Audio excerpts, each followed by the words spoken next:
tatay kay Lolo Daniel ang paggawa ng papag. Ito ang ikinabuhay ng aming pamilya. Marami nagsasabing napakahusay daw nangyari ng kanyang papag. Pulido at dekalibre ang gawa ni Lolo. Nag-text yung pawn shop dito. Huwag mong sabihin sa akin sinanla mo yung wedding ring natin. Mapapatay talaga kita. Natalo ako sa online sugal, dun sa internet. Online sugal na naman! Benta kita. Ano?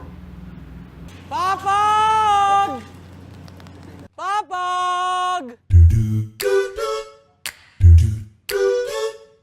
Papag!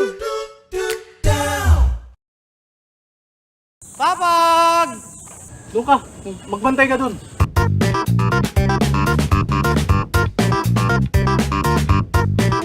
Okay na siya! Sige na!